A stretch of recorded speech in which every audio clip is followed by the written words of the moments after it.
Everyone, I'm going to be speaking to you in this video about the Libra Equinox, which happens on the 22nd of September. I've already published an update for the lunar eclipse in Pisces that is coming up just 4 days ahead of this, which is very important for us. We really are in eclipse season, and there's a slight sense of being between worlds, I think, when we're in eclipse season, particularly when we're between the eclipses. And of course, the equinox doesn't always happen between the eclipses, but this time around it is. So there's even more of an otherworldly sense, or a shifting of dimensions, I think, that many of us are feeling at this time. So for a bigger update, go to that lunar eclipse in Pisces video, which I'll post below.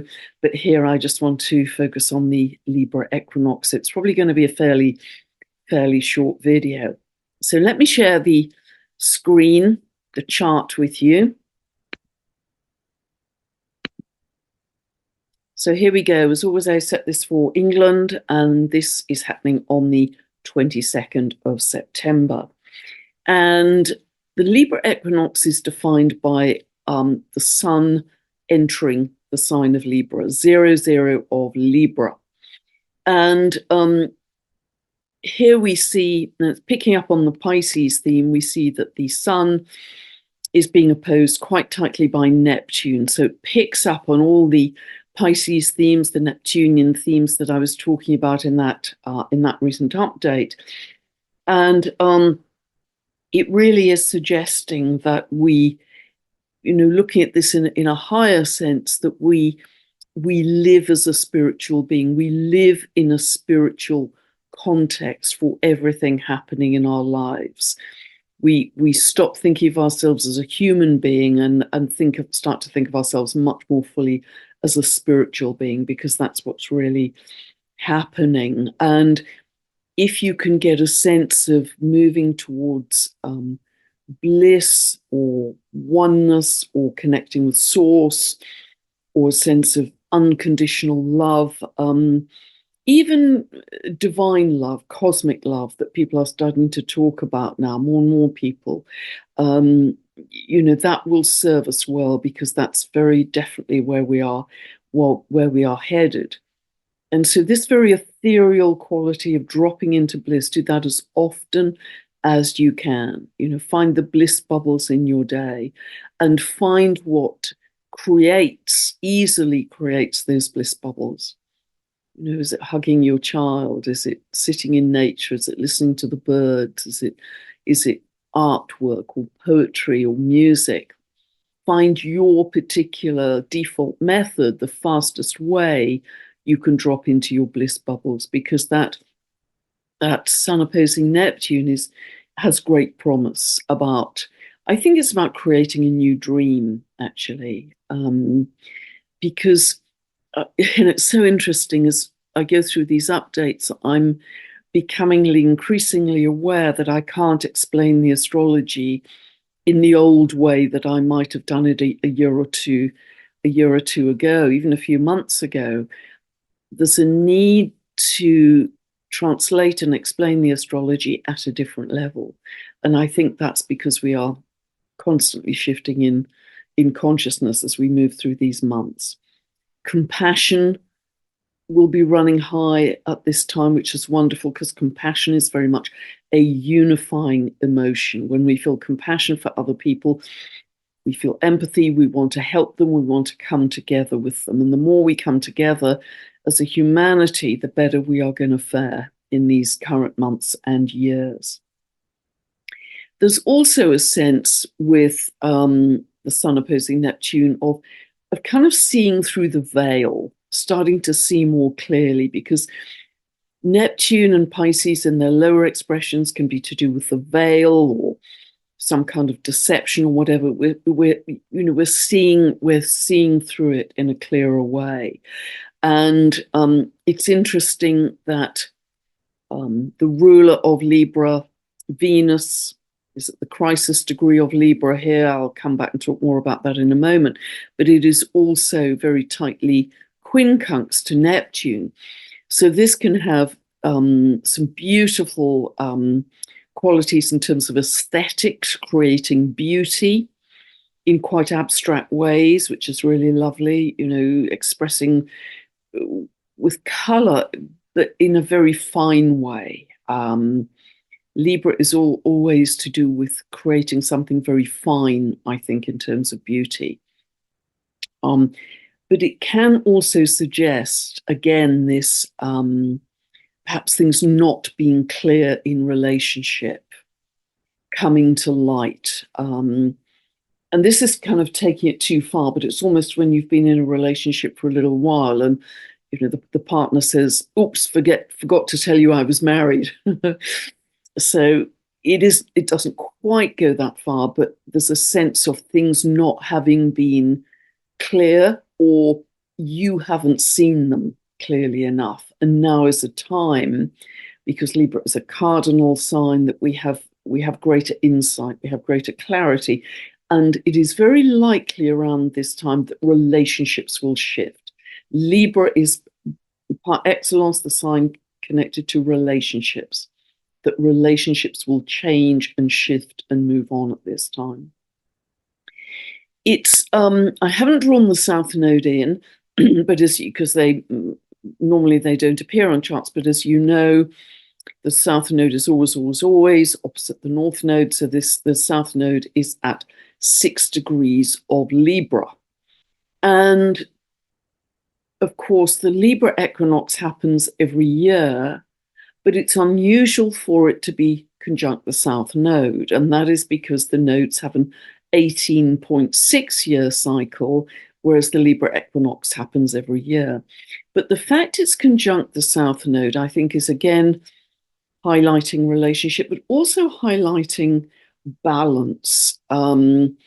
And perhaps because it's the South Node, it's things we're leaving behind, where we have been out of balance. We've been out of balance with nature, perhaps, certainly.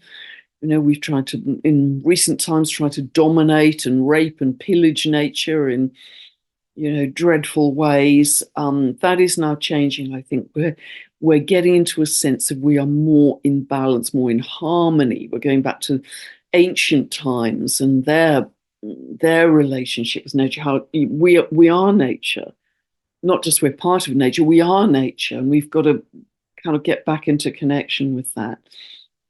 It also suggests that the divine feminine, again, this is ruled by Venus, the divine feminine is rising. And the divine feminine isn't weak. The divine feminine is gentle, but very, very strong. And there's a strong suggestion, this Libra equinox, that we are coming back into balance. What has been out of balance has the potential here to come back into balance, because the sun, if it's conjunct the South Node, is by definition opposing the North Node. And this North Node in Aries, as I've spoken about for many months, is a big significator of moving back into our sovereignty, the I amness.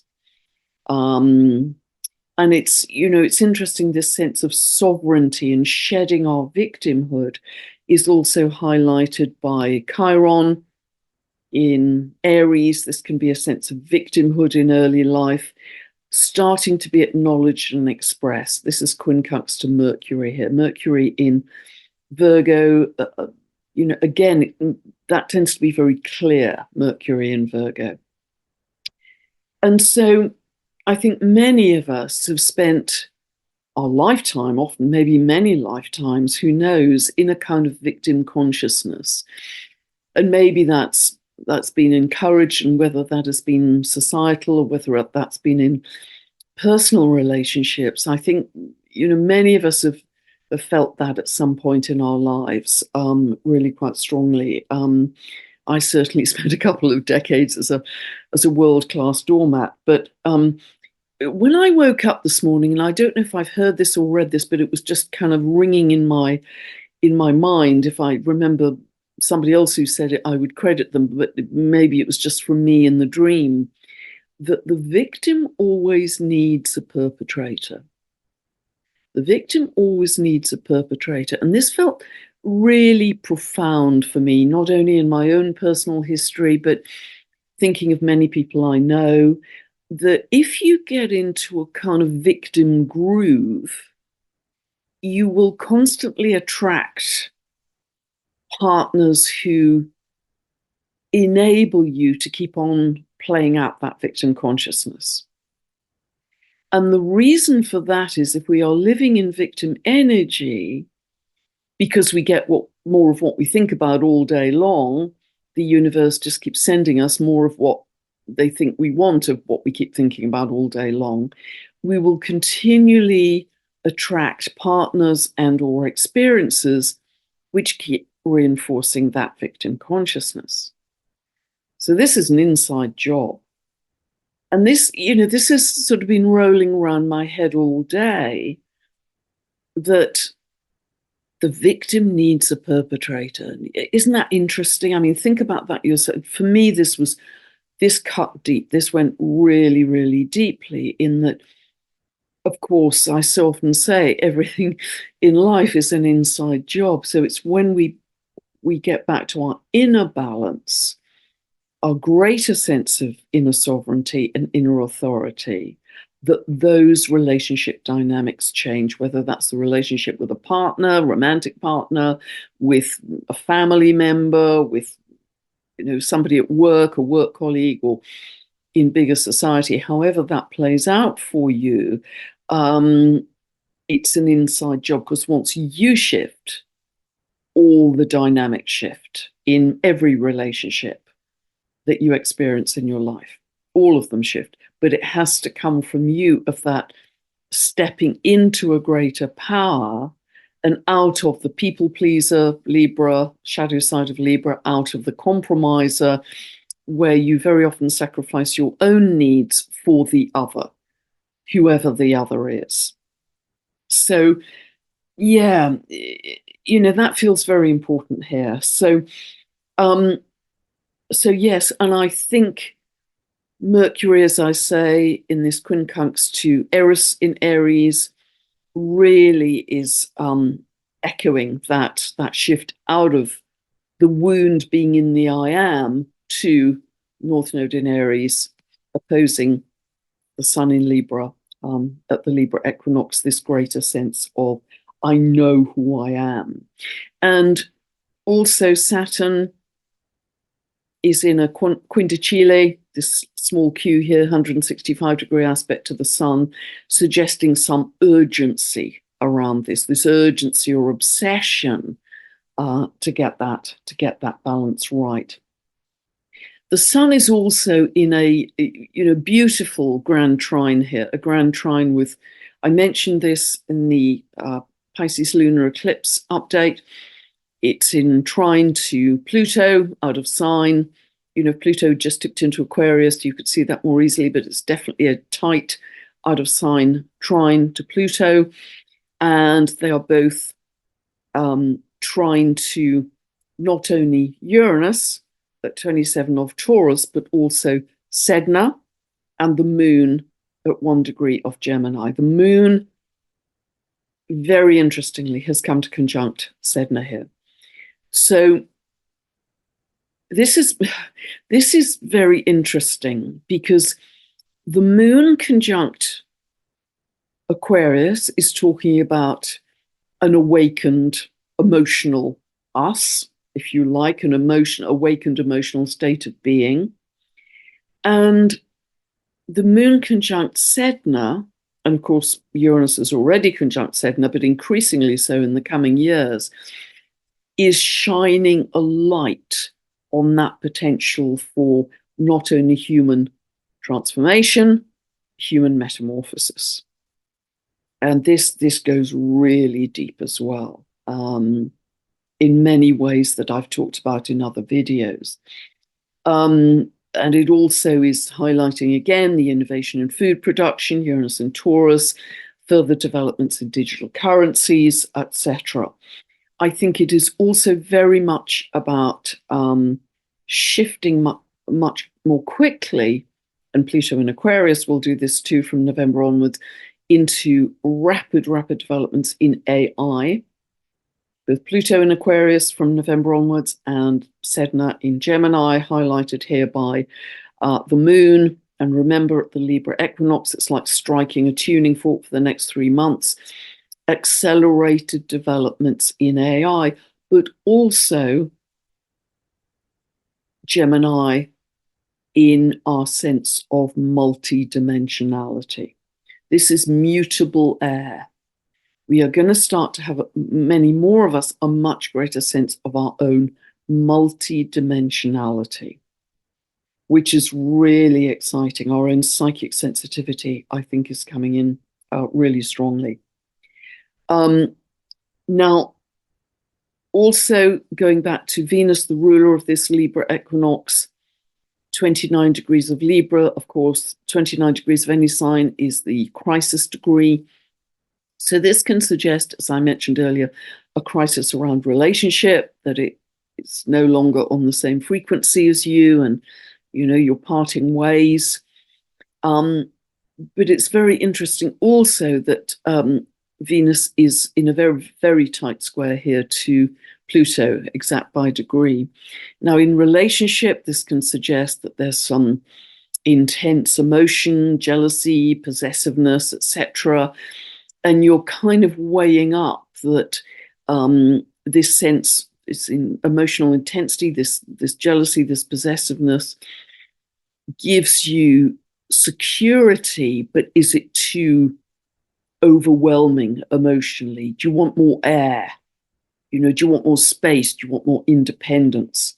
So that whole theme could be a big part of perhaps ending a relationship and moving onwards. Also, always Venus represents wealth, money, currencies, and at this time, it's possible that we could see some really fundamental changes happening. Pluto, fundamental change with currencies. We will have to see, but also this square is about secrets coming to light.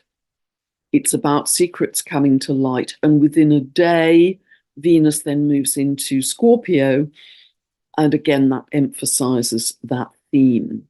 And that has to happen in order for us to come fully back into balance with ourselves and with nature. All of this has to happen. It has to be uncovered. The other aspects which are here, I've talked about in the update, the square between Jupiter and Saturn, this very important placement of Mars in Cancer, where it's going to stay for a very long time. I've talked about those in the Pisces lunar eclipse update, so I won't go over those again. So at this point, I'll stop sharing the screen, but this big, big theme is about finding balance within yourself, finding balance within your relationships, divine masculine, divine feminine, moving out of victim consciousness, and really finding this sense of balance with nature and the earth overall. I think that's so important, because when we're balanced, we're not swinging emotionally from one side to another, and it's so much easier to find stillness in a very noisy world. And I've talked in the past about booking stillness meetings with yourself. Literally put it in your diary, put it on your calendar, that period of time, even if it's 5 minutes, 10 minutes, however long you've got, is going to be your stillness meeting with yourself, and commit to that in a way that in the past you might have committed to a business meeting, and you wouldn't possibly miss a business meeting. Equally, it's a sense of responsibility to self that you turn up for those stillness meetings. And as I say, as I'm going through these updates, I just have this strange sense of I'm having to explain the astrology in a different way or at a different level.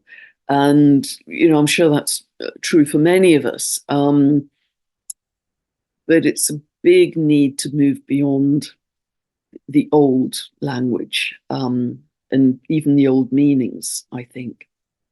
So I'd like to end this. I've talked a lot about balance in this video. And I'd like to end with a quote from that wonderful Buddhist philosopher, Thich Nhat Hanh, and he said, "Today, just be still. We only need to be still, and things will reveal themselves in the still water of our heart. Very beautiful quote. The more we can find stillness, the more we are connected to our center, our inner anchor, our authenticity, our simplicity, and our sovereignty in a beautiful, gentle, but very, very strong and determined way. So I hope that's been helpful. Remember, this is setting the backdrop of energy for the next 3 months, and so much more to come in these coming weeks and months, to an extraordinary level in this accelerated period of humanity's evolution. God bless. Thank you so much for listening. Bye for now.